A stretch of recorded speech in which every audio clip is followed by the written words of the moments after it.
No, I don't know that one.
ashes over willing earth and weathered stones.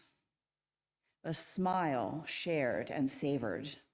The child's squeal of delight as she dances in the daisies and daffodils.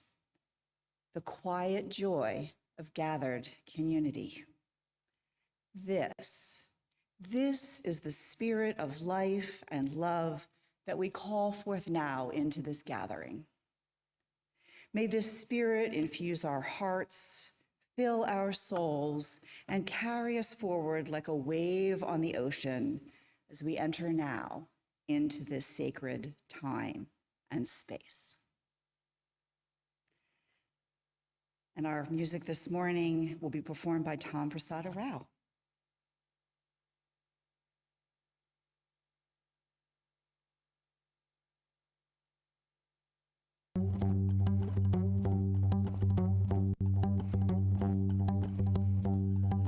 One of these mornings, Lord, I swear, I wake up already there, out of the darkness, into the light. That's how I feel when all is wrong, even though I don't belong. Out of the darkness, into the light.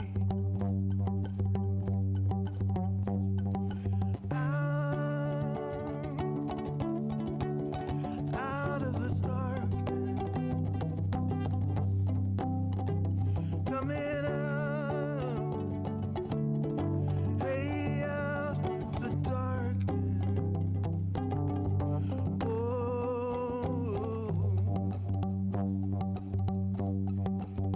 Yeah, yeah, yeah.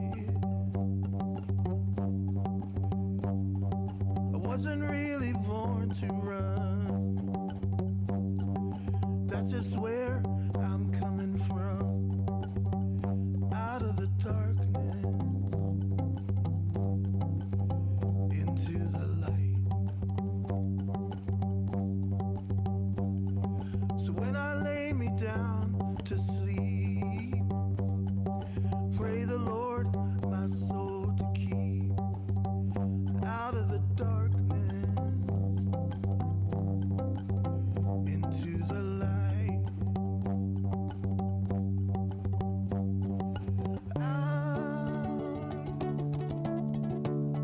Out of the darkness, coming out. Hey, out of the darkness, I wanna live like there's nothing to forgive, no one to betray, nothing left to fade.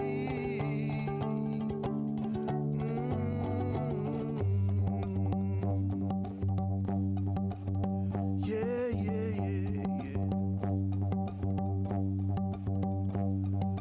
One of these mornings, Lord, I swear, I wake up already there, out of the darkness, into the light. Out of the darkness, into the light.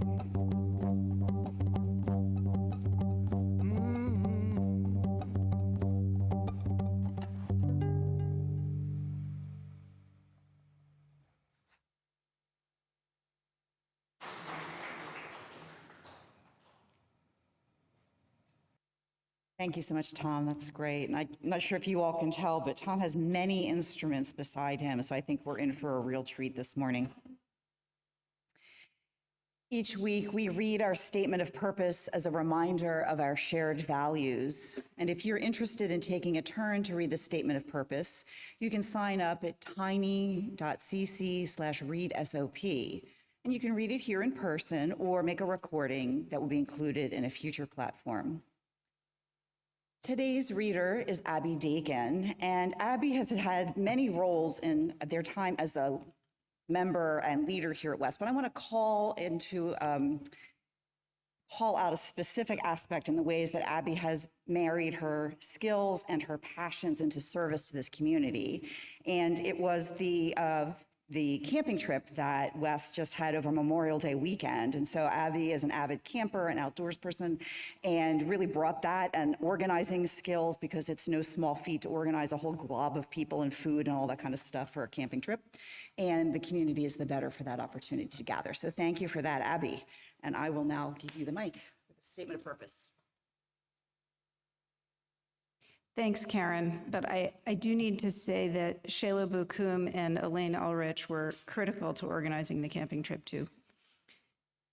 The Washington Ethical Society is a humanistic congregation that affirms the worth of every person. We strive through our relationships to elicit the best in the human spirit. With faith in human goodness, we appreciate each person's unique capacities. We joyfully celebrate together and support each other through life. We nurture a sense of reverence and responsibility for each other and the earth. We invite you to join our community of children and adults as we work for a world where love and justice cross all borders. Thanks, Abby. As Abby lights our community candle, I invite everyone to join in our candle lighting words. May we kindle within us the warmth of compassion, the light of understanding, and the fire of commitment to build a brighter future for all.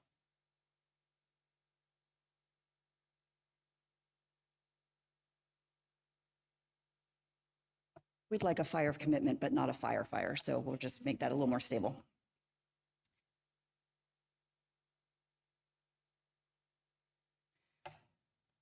Let us enter now into the centering time of our platform.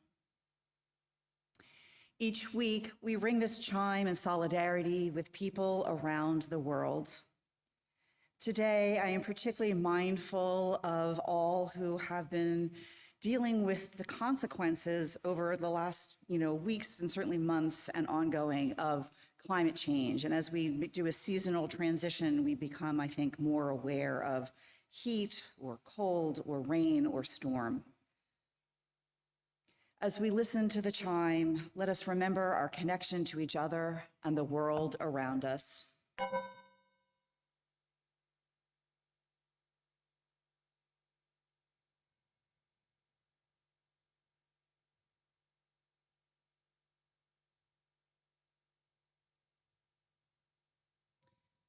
Let us open our hearts to compassion for those who suffer.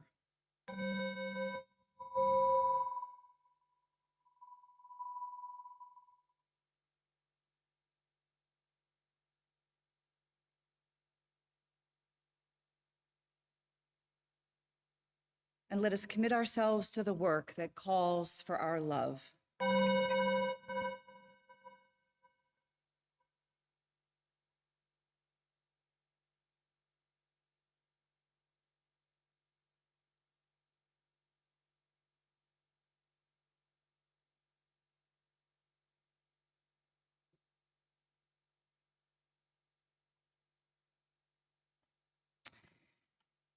As we enter our time of meditation, I encourage you to relax, shift around so that your body is in a position of ease. Take a nice deep breath. Close your eyes or soften your gaze. Let your thoughts slow down and breathe.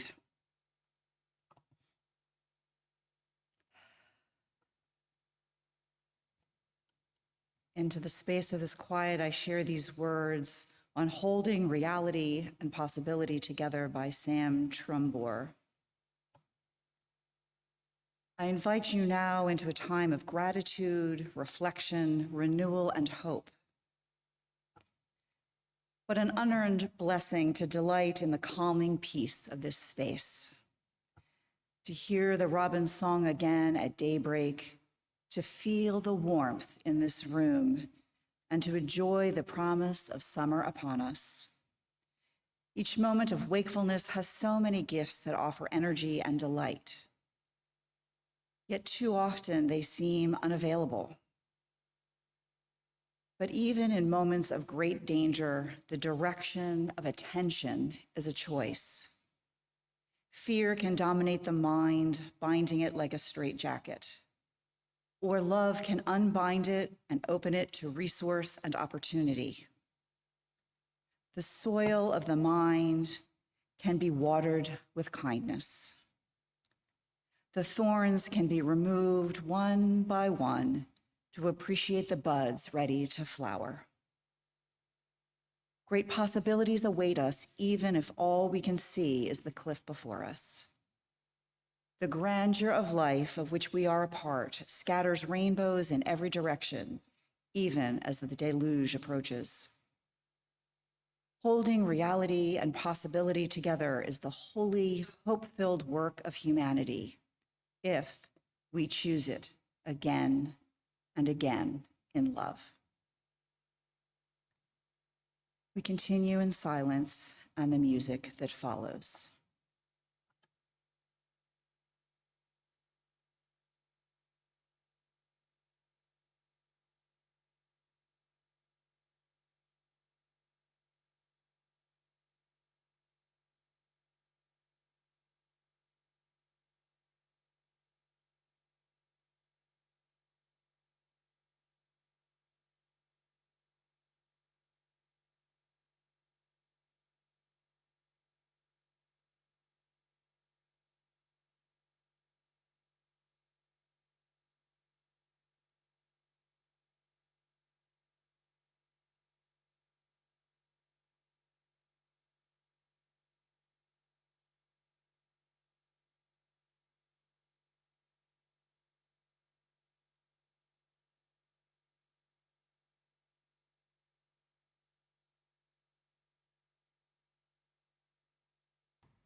If I met you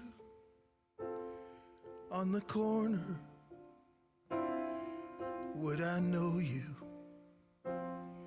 as you are? Would I take you for a stranger and brush past you in the door? And if you called me, would I hear you? Would I walk away too soon?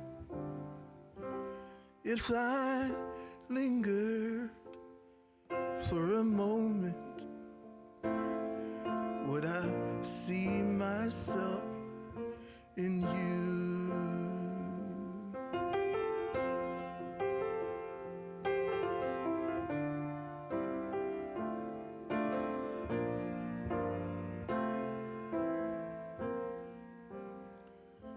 And if I fought you as a soldier, if I had you in my sights, would you ask me to remember who imagined I was right?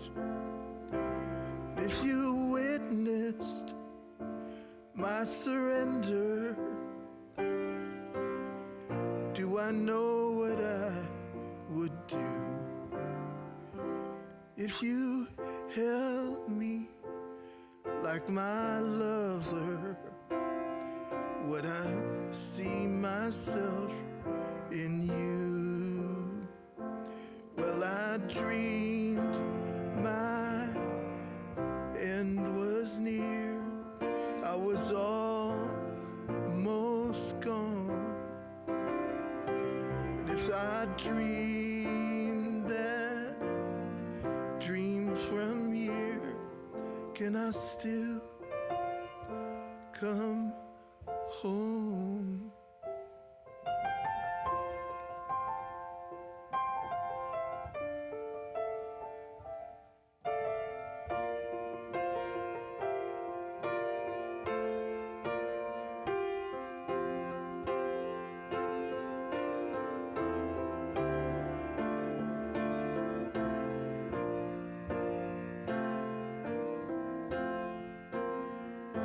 And if you called me, would I hear you? Would I walk away too soon? If you held me like my brother, would I see myself in you? If you held me like my mother, would I see myself in you?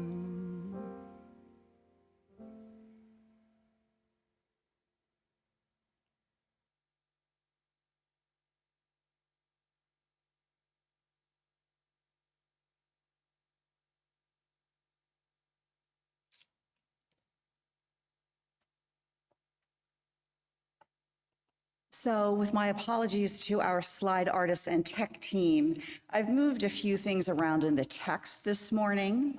That's all on me. I was reflecting further and wanted to make some changes. So the meditation that we just heard was actually what I believe is listed up now on the screen as the reading. Instead, we're going to do this. To wind our way to today's topic, which is changing the world using social media, we'll start with two brief quotes. Sean Gardner, Forbes social media power influencer and AI specialist, notes, social media is not just an activity. It is an investment of valuable time and resources. Surround yourself with people who not just support you and stay with you, but inform your thinking about ways to wow your online presence.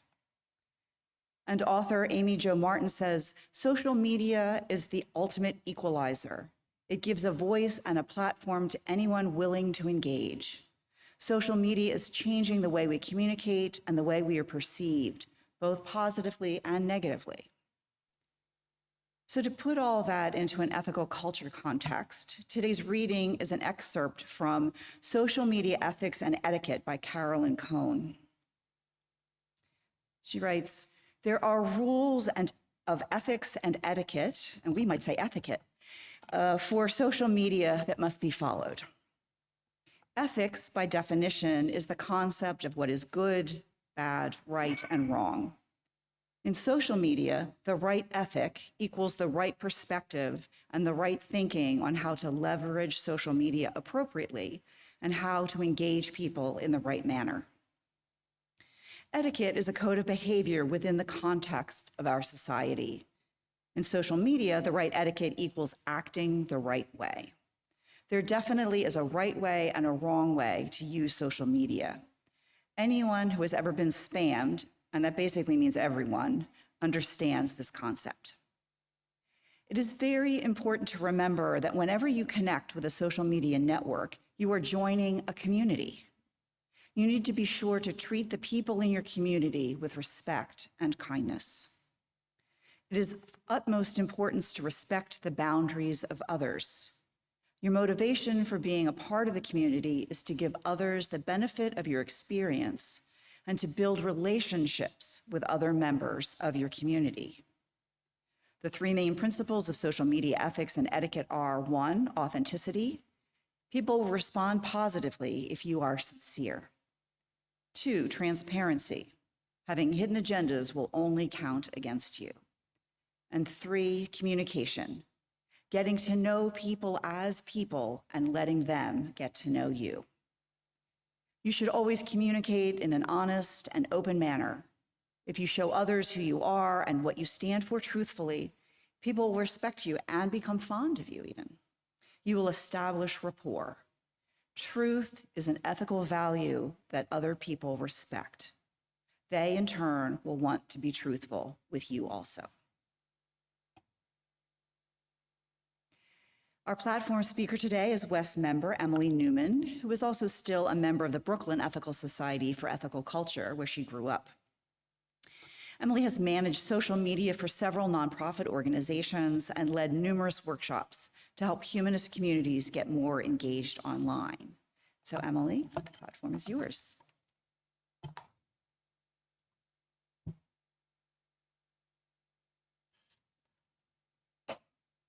Thank you, Karen. Those were perfect lead-ins to what I'm going to be sharing today. I honestly started this presentation years ago to help ethical culture members and visitors break out of that binary idea of social media is the best or social media is horrible. Just like people, we are both. We are in between. We are messy and wonderful. We are all social people to varying degrees, making us want to share our experiences, thoughts, and questions with others. And the more we find interest in engaging, the more opportunities there are developed to engage, which causes more interest, and the cycle just keeps continuing. Social media has grown from basic connecting and chatting with others to sharing graphics, videos, live feeds, events, fundraisers, petitions, locations, and much more.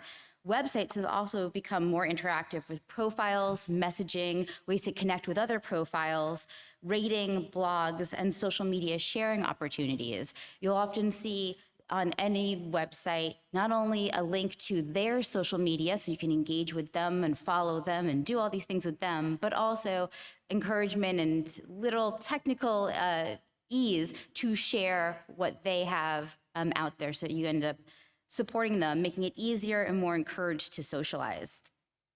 Along with actual posts, you have hashtags, that pound number symbol followed by a string of characters that connects posts to each other, that can amplify an idea, a message, a person, and while amplifying also still kind of confuses it. Like maybe a famous person's trending because they said something amazing or they did something horrible or they're dead. And often it's become a joke that someone will see, hey, I'm trending, I hope I didn't die. You can use hashtags for silly things like hashtag best platform ever. That's not a push, I'm just came to mind. And then you can also tag people and organizations using that @ symbol so that you're either calling them out or calling them in, letting people know that that's who you're with or that's who you care about. All races, genders, education levels, and most ages use social media. Now I say most because although children under 13 are technically not allowed to have their own accounts, they sometimes do, or their children are part of content on their parents' or schools' accounts with and without their consent. According to a Global Web Index 2019 report, we use social media most to stay in touch, stay informed, stay entertained, stay entertaining to other people, and be with people. And that includes both online as well as in person. So you'll see on this next slide, according to Meltwater, 4.8 billion people around the world use social media. That's about 60% of the population. They use an average of 6.6 platforms each month and spend almost 2.5 hours on social media each day. So this chart shows the which platforms are most used as of April 2023 by the millions. Apologies, I think it may not be the super easiest to read in person, but I'll kind of describe it for you. Unsurprisingly, Facebook and YouTube are most used because they're constantly adding features since they started in the early 2000s, and they also interact very well together, which can't hurt. Then you've got Instagram, TikTok, and Snapchat, which are all famous for images and videos, especially with younger generations. And then in the middle, they're also accompanied by messaging apps like WhatsApp, WeChat, and Facebook Messenger. There are then a bunch of platforms I don't know, and obviously the rest of the world doesn't seem to really know or care about because they're towards the bottom. And then the last option is Pinterest, which is known as an online bulletin board popular for planning projects and events. So as some of you may remember, when Facebook started, you had to go to someone's profile to see what was new with them. And then in 2006, the newsfeed gathered people's content for you to scroll through, making it easier to find information. And then in 2017, Facebook Stories brought 24-hour only updates to the top of your screen. And it continues to put whatever profiles you've seen back at the top because it assumes you want to keep up with them. And then now it's also added a bunch of ads. Why not? Soon, friend and page suggestions, reactions, and sharing made it easier to engage with a lot more people at once. Again, that it is awesome, but also overload, scary, time suck at times. Ads, marketplace, donation buttons, and fundraisers made it easier for businesses and nonprofits to get attention to.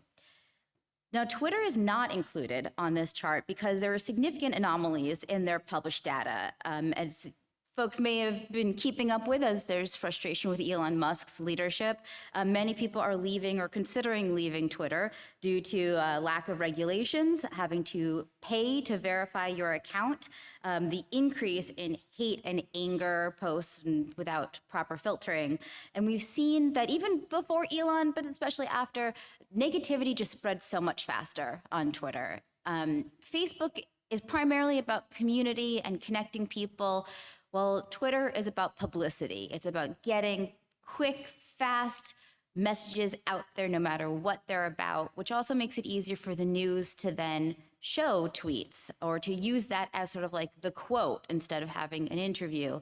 It's what some politicians have used to try to announce their ideas, which get misinterpreted into policy and then lots of confusion. So on this next slide, you'll see a list of some of the bad parts of social media. Less attention. So I mentioned there's content overload, which can lead to addiction and time-consuming activity. Some even refer to like doom scrolling, when you keep on going through, kind of looking and expecting the worst. There's less privacy because everything you post creates a cyber footprint, which can lead to some dangers of hacking. It also can potentially cause stalking. And then when the stalking gets worse, we have harassment, so bullying, catfishing, where someone pretends to be someone else to trick you, or discrimination. There's also that concern of explicit content, which is, again, when there's supposed to be an age limit on who can interact, so nudity, violence, profanity.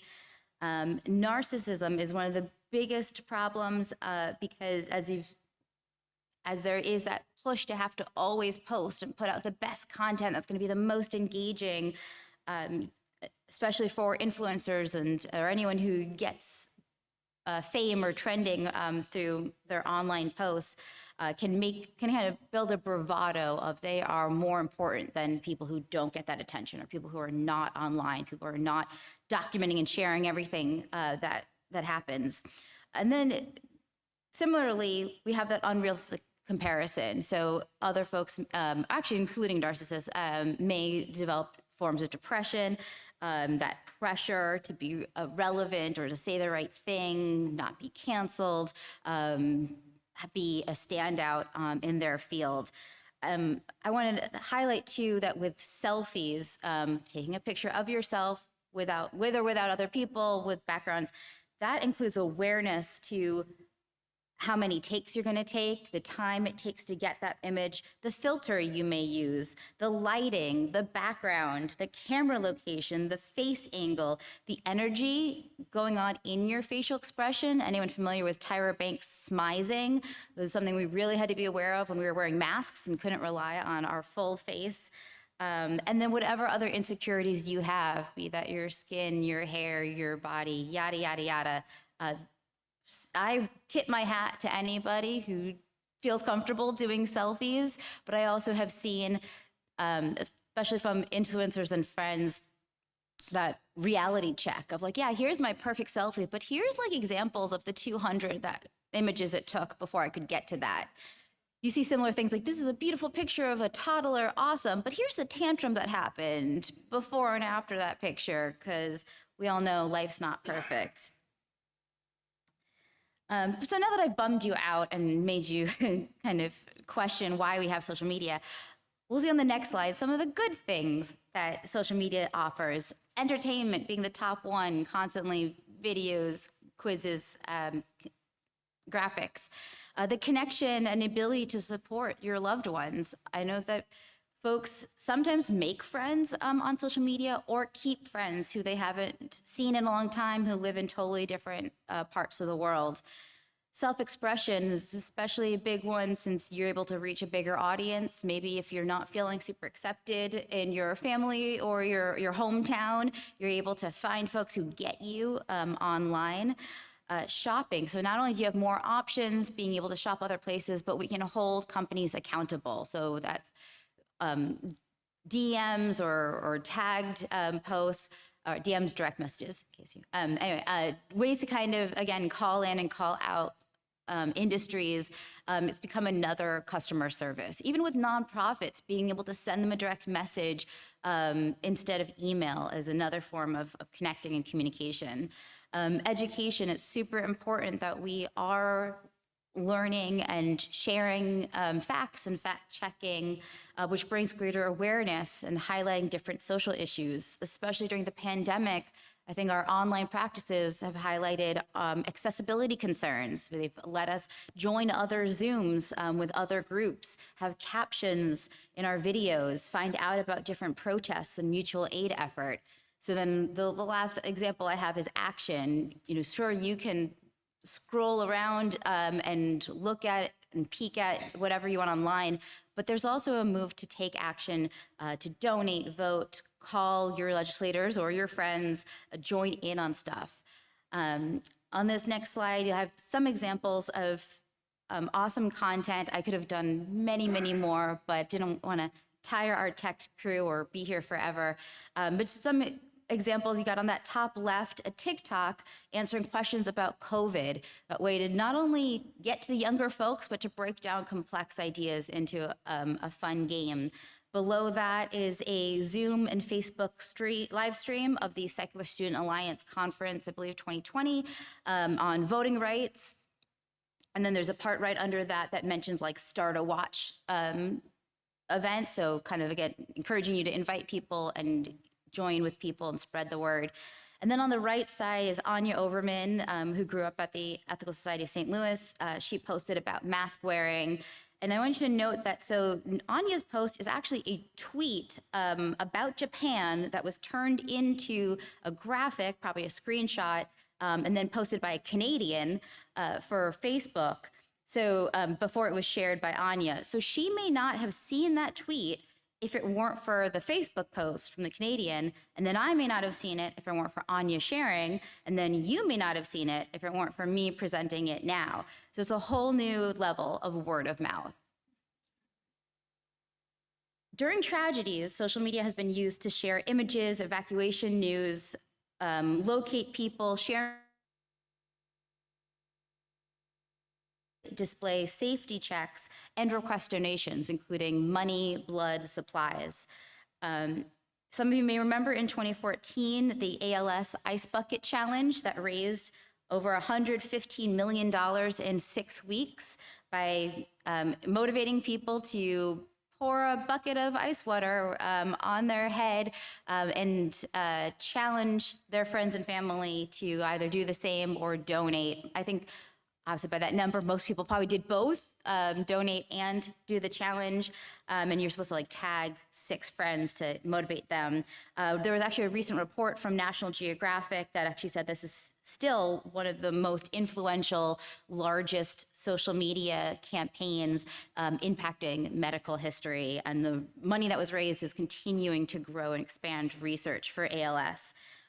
But people also did their own versions of that challenge. So in his challenge video, actor Orlando Jones didn't do an ice water bucket. He poured a bucket full of bullet shells over his head. And he addressed the militarized police force threatening the rights of people to assemble throughout history, particularly after the shooting of Michael Brown in Ferguson, Missouri. He told BuzzFeed the video was to bring attention to the disease of apathy, naming gun violence as one of the symptoms, and emphasized that unlike ALS, we can cure apathy by taking action. He said, quote, "I'm challenging myself to listen without prejudice, love without limits, and reverse the hate, and I hope you will too," close quote. He then tagged a bunch of organizations, including the NAACP, and used a couple of hashtags to further amplify his message. So on this next slide, I want to highlight probably one of the biggest movements that really grew because of hashtags, the Black Lives Matter movement. You'll see I have a sample of some of the hashtags often used, like say her name and I can't breathe. That built up awareness of how serious and widespreading the issue of police violence and racism and shared a lot of incidences that would not have been seen by more than the people there on the ground if it weren't for social media.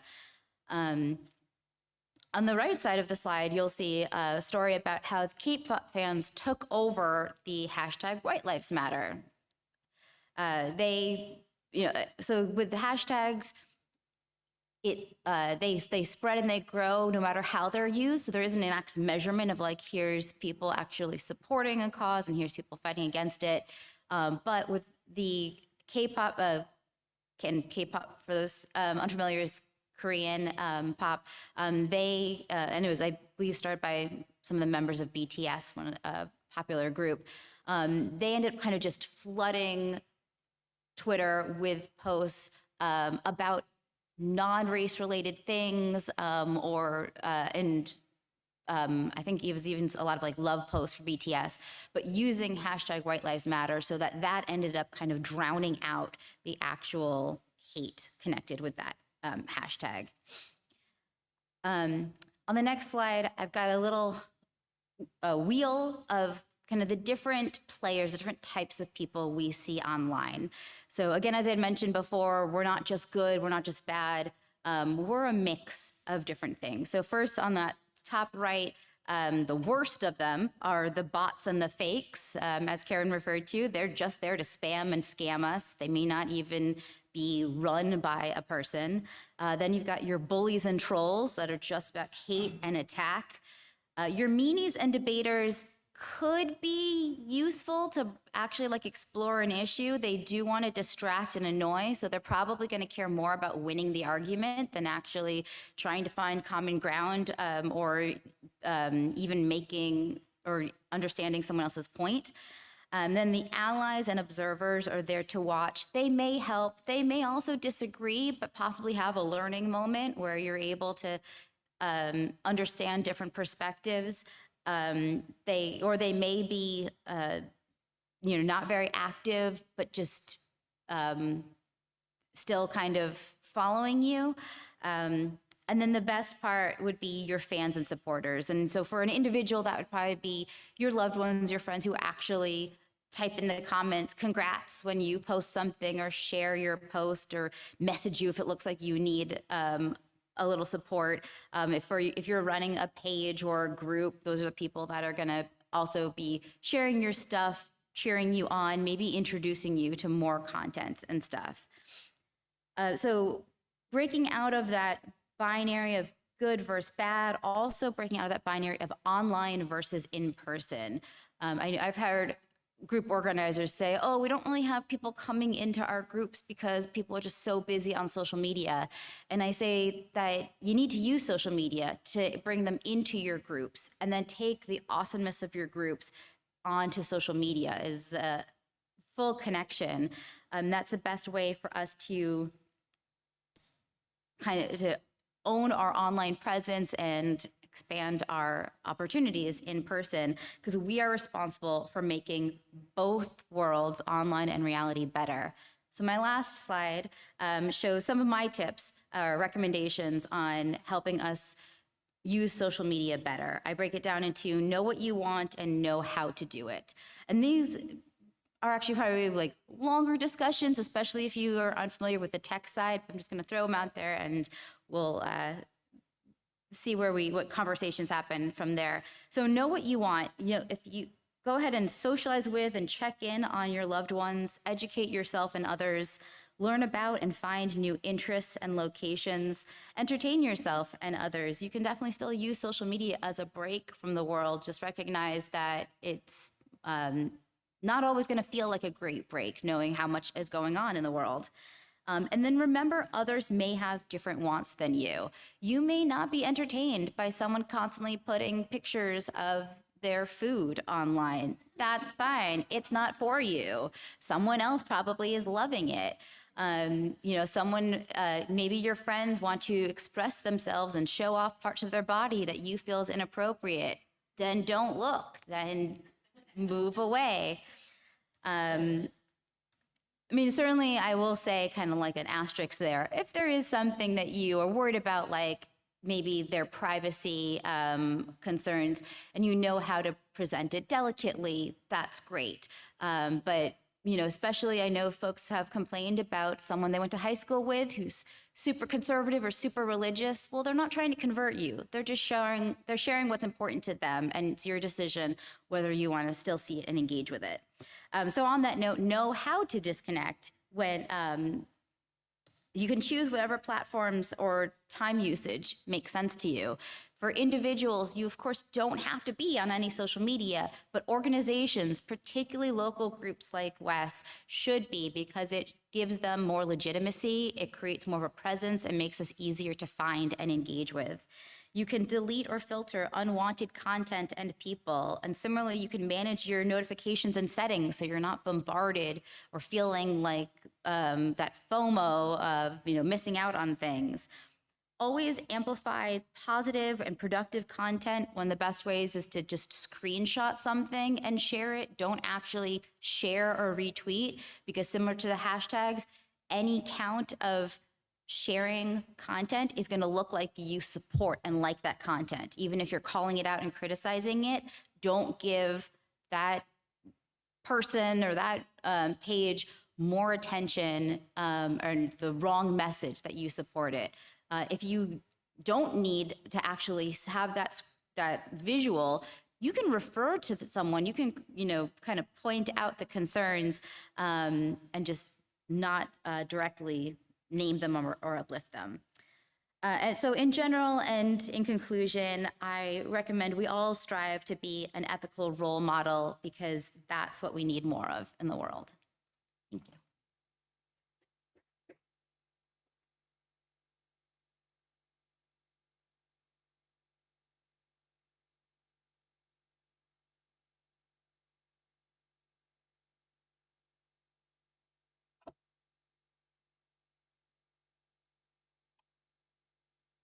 Thanks so much, Emily. And I will definitely amplify that notion of, all the positive possible uses of social media, and point out that journalist Germany Kent says, if you are not on social media and you are not learning, not laughing, not being inspired, or not networking, then you are doing it wrong.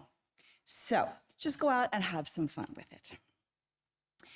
In a few minutes, we will have our community sharing time, when you can write into the chat or share in person about what resonated for you with this platform. While we listen to today's musical response, you might prepare by reflecting on a personal experience or an activity at WES that platform brings to mind.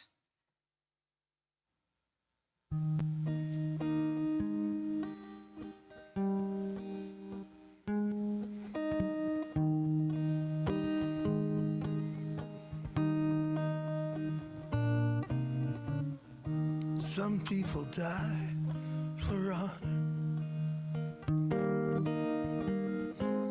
Some people die for love. Some people die while singing to the heavens above. Some people die believing in the cross on Calvary Hill. Some people die the blink of an eye for a $20 bill.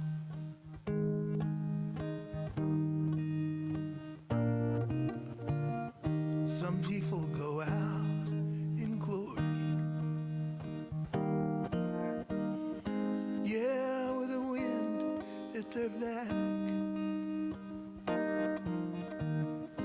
Some get to tell their own story, write their own epitaph. Sometimes you see it coming, sometimes you don't know until you run out of breath with a knee on your neck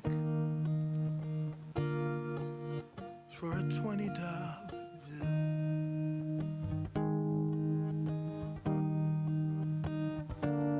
Oh, brother,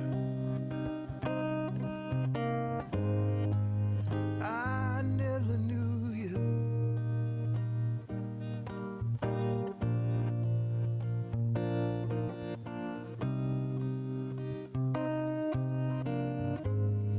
Now I never will.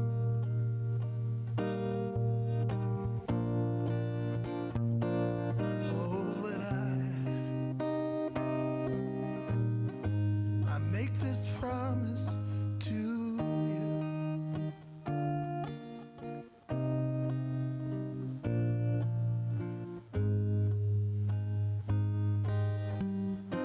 I'll remember you still.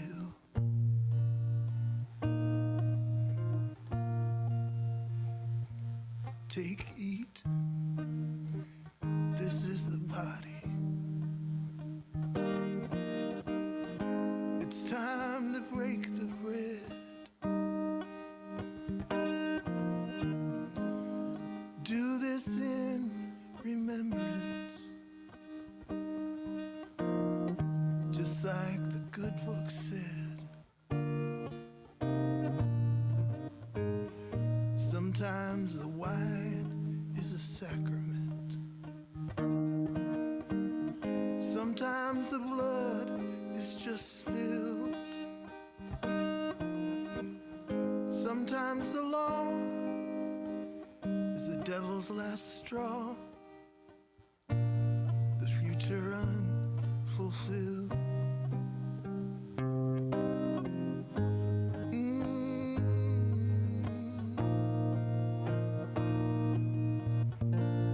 Like the dream they killed.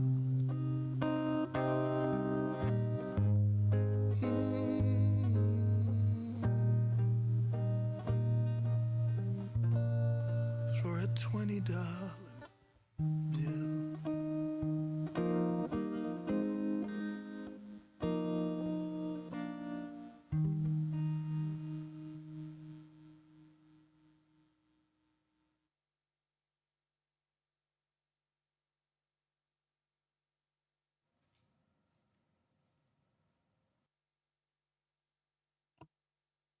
This is the time when we add our own voices to the morning, sharing our reflections on the platform or what resonates with our personal experience.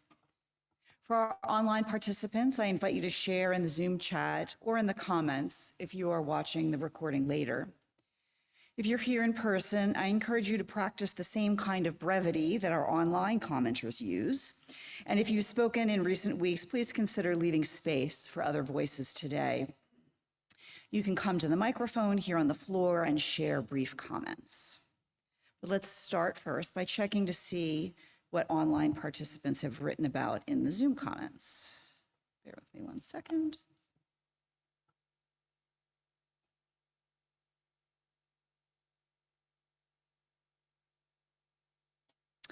So I see hashtag definitely blessed platform ever from Nacio. And Michael Dimion says, thank you so much, Emily, for helping bring Wes into the 21st century, and a big smiley face. A note that one of the clinical trials that was partially funded by the Spontaneous Social Media Ice Bucket Challenge was approved for the treatment of ALS, or Lou Gehrig's disease, this year. So again, the influence continues on. And Eric Moyer says, I hope we can improve our YouTube presence. We could have edited transcripts, a platform message-only video option, excellent thumbnails. They've been improving shorts with pithy statements, video backgrounds or cutaways, multiple camera angles, and additional topical video essays. And so it sounds, Eric, like you have some really great ideas and perhaps others would like to join you in helping making those things possible. Communication team. Yes, indeed. There's a communication team that is being formed. We'll talk about it a little bit more in a moment. And tech team is saying, go for it, Eric. So see all this social engagement, et cetera, it all works. It's all to the good. Sonia. Hi, my name is Sonia Coopers. My pronouns are she and her. Next week, my husband and I are going on a trip to a city we've never been to. And while we're there, we're going to connect with my best friend from college, who I haven't seen in almost 30 years and probably wouldn't be in touch with today if it weren't for social media.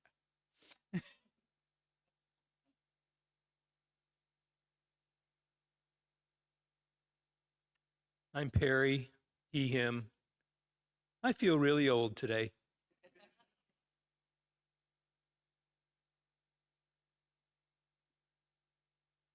Jeff here. Yeah, I echo that feeling and sentiment, Perry. All these millions of people who are on social media, well, I'm not one of them. Although I did use YouTube for about 10 minutes, maybe 3 years ago. There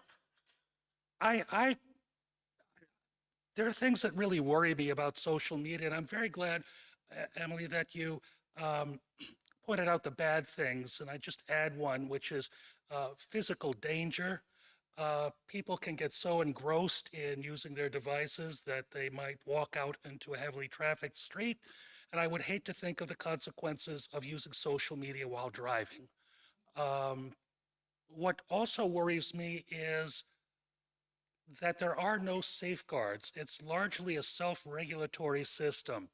I think part of the problem behind this is that the gerontocracy which passes for the United States Senate simply is too far removed from more modern trends.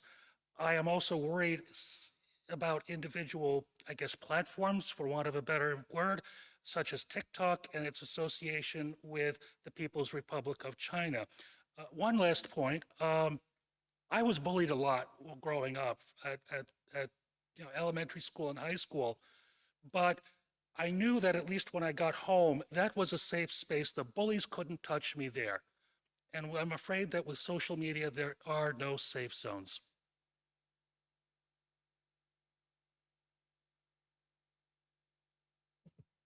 Abby Dakin, she, her. I appreciate the nuanced view of social media that you've given, and I'm a regular user of social media myself, as are one of my children. The other one has no interest, interestingly. But I have to admit that in the back of my mind, I do worry about the relationship between social media and the profit motive, and in particular, the profit motive giving a good reason to make a platform addictive in ways that are harmful to people. Now, this may be a problem with capitalism, not with the technology, but it's something that I think about. Good points. Well, I think, as Emily so appropriately pointed out, there, like with anything else, also in real life, there are good and potentially harmful aspects that we just need to be mindful of. And so I would suggest that it's folks who are mindful that ought to be flooding social media, right? Creating a culture that is positive and affirming. Well, I don't see any additional comments online. So thanks to all who have shared your thoughts and attention, and you can go home and chat about it online later as well. Just as we share our perspectives in this community, so too do we share our resources and gifts. And here at West, we split all undesignated gifts in the Sunday collection between our operating budget and a fund dedicated to justice and compassion. This month, we are pleased to support the Rainbow History Project. Founded in November 2000, the mission of RHP is to, quote, collect, preserve, and promote an active knowledge of the history, arts, and culture of metropolitan Washington, D.C.'s diverse LGBTQ+ communities. The RHP's activities include collecting oral histories, audio and video recordings, and various documents and artifacts, offering walking tours, hosting panel presentations, recognizing community pioneers, and providing research assistance. The group invites everyone with an interest in LGBTQ history to conduct research using their online and physical collections. So let's all take a moment to prepare to respond to the invitation to generosity as we are able. To donate online through the Simple Give system, you can text an amount to 202-335-1885, go to tiny.cc/westgives, or click on Give on our website, ethicalsociety.org. So those are all, again, electronic mechanisms that you can engage, or you can donate in person today by placing cash or a check in the basket at the back of the hall on your way out, or really old school, mail a check to the office. Thank you for your generosity, and we will now receive your gifts and the gift of music.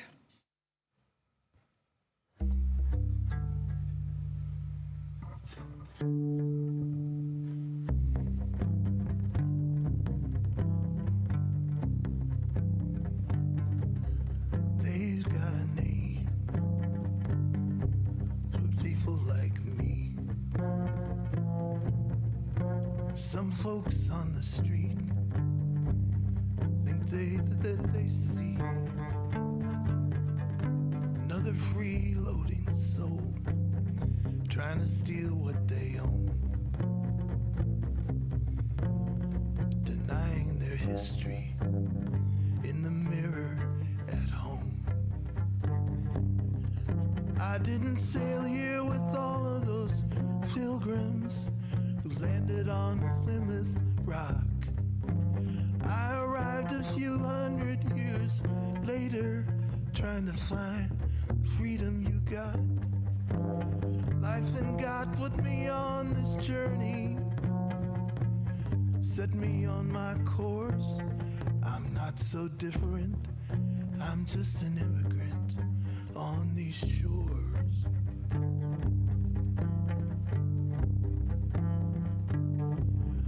I found a home halfway around the world, like my grandparents did in the land of my birth. And I didn't know just what to expect. I just followed my heart, and I have no regrets. I didn't sail here with all of those pilgrims who landed on Plymouth Rock. I arrived a few hundred years later, trying to find freedom you got. Life and God put me on this journey, set me on my course. I'm not so different, I'm just an immigrant on these shores. Yes, I am. I'm not so different, I'm just an immigrant on these shores.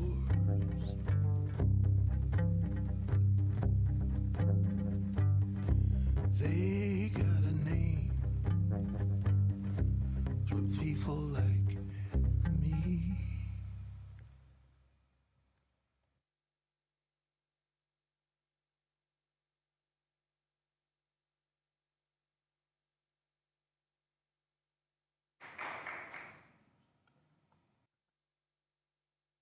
Thank you so much to the many people who helped to create this morning's time together. Staff members Casey Slack and Dara Miles, Robin Kravitz, Tamana Barangi, Maceo Thomas, and Leah Morris.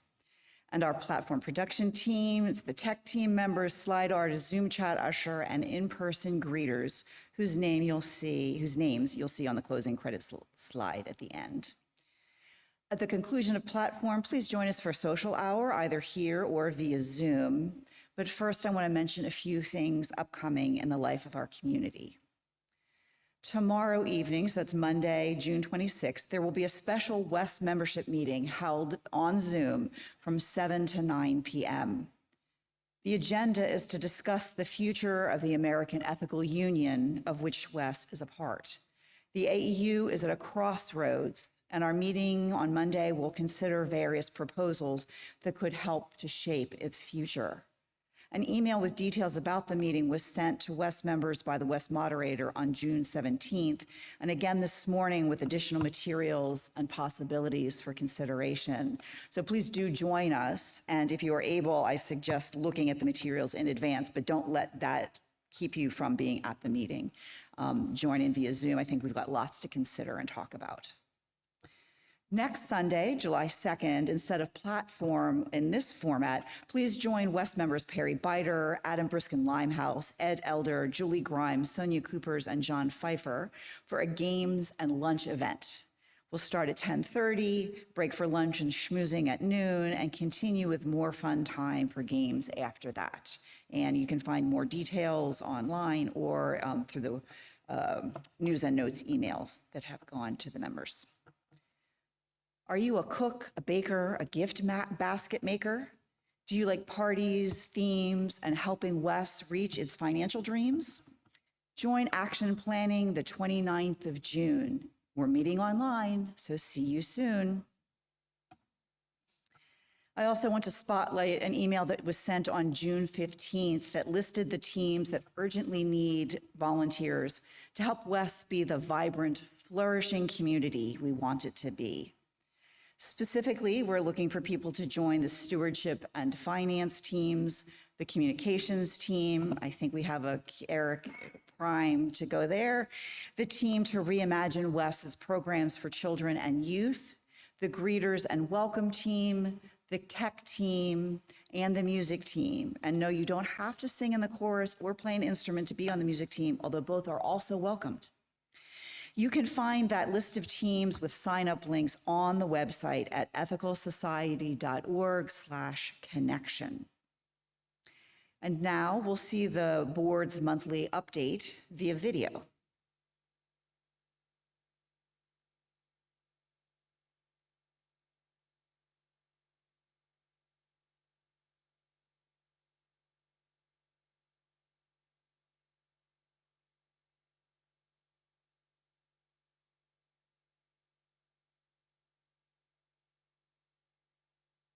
June 25th marks the first day of the 2023-24 board term.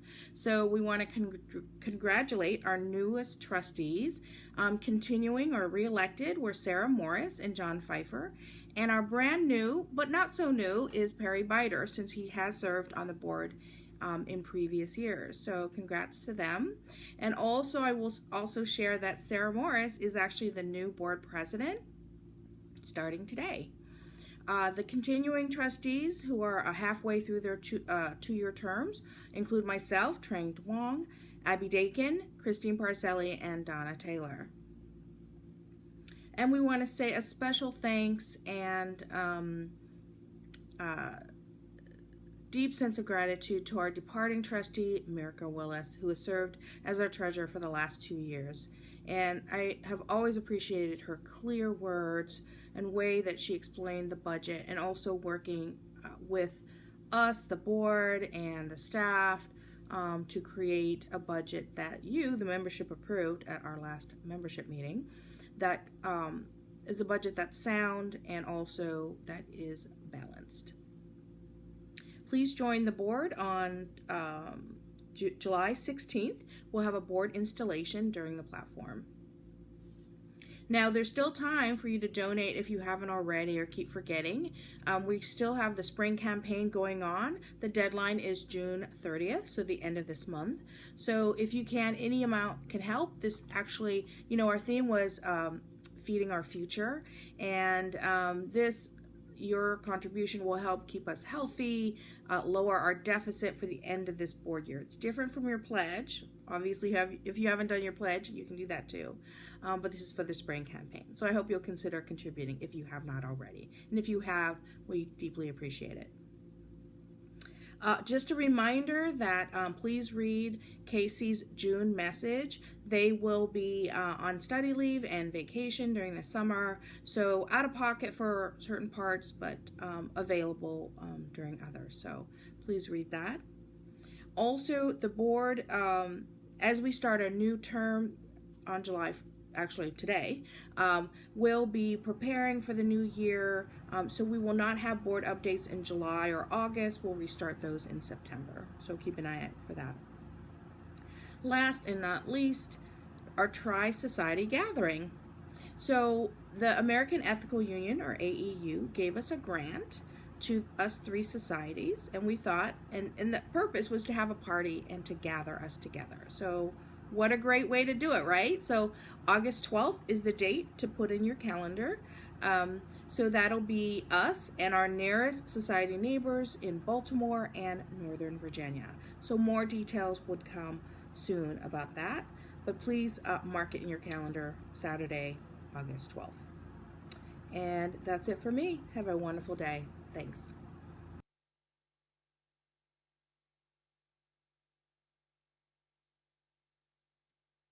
So that's it for our announcements today. As always, you can find information about opportunities to connect in the weekly news and notes email and on the calendar page of WES's website, ethicalsociety.org. Also on Facebook, actually.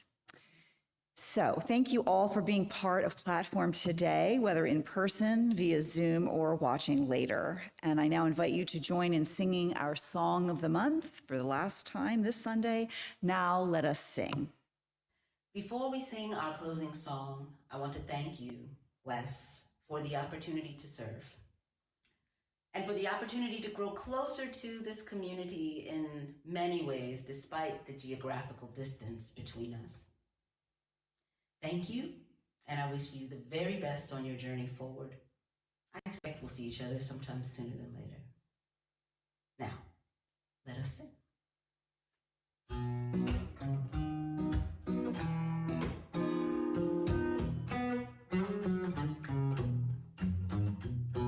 Now let us sing to the tower of the face within. Now let us sing to the tower of the face within. Lift your eyes, be not afraid, be not afraid. Now let us sing to the power of the faith within. Now let us sing to the tower of the hope within. Now let us sing to the tower of the hope within. Lift up your eyes, be not afraid. Let us sing to the power of the hope within. Now let us sing to the tower of the love within. Now let us sing to the tower of the love within.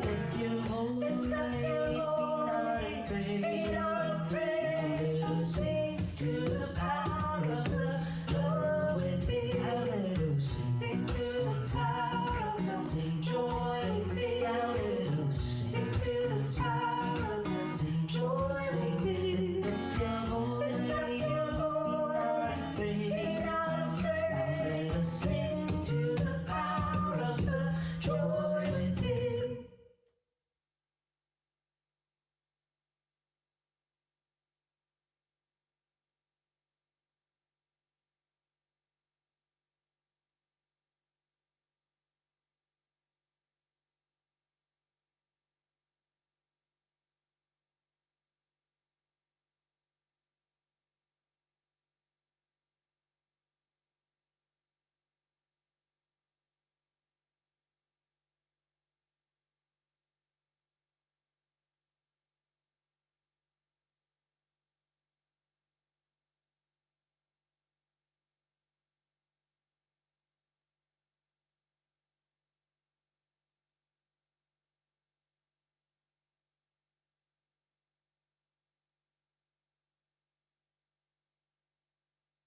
So any of you who have tried to sing on with people online and know how ineffective that often is, we just made that extra. But thank you for all who rolled with it and went with a familiar tune. And it makes us extra especially thankful to Tom and the incredible music that he shared with us, which was in sync all morning long. So thank you, Tom.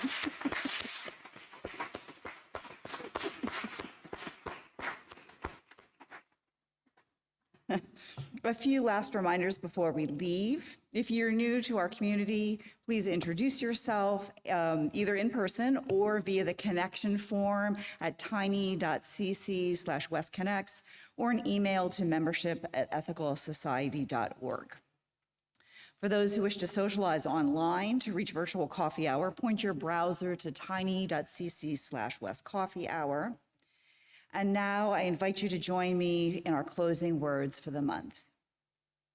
Let us go into the week ahead with compassion, understanding, and commitment, taking joy and pride in who we are and celebrating community in which we find more beautiful futures. Again, thank you all for joining today's platform. We look forward to connecting with you again soon.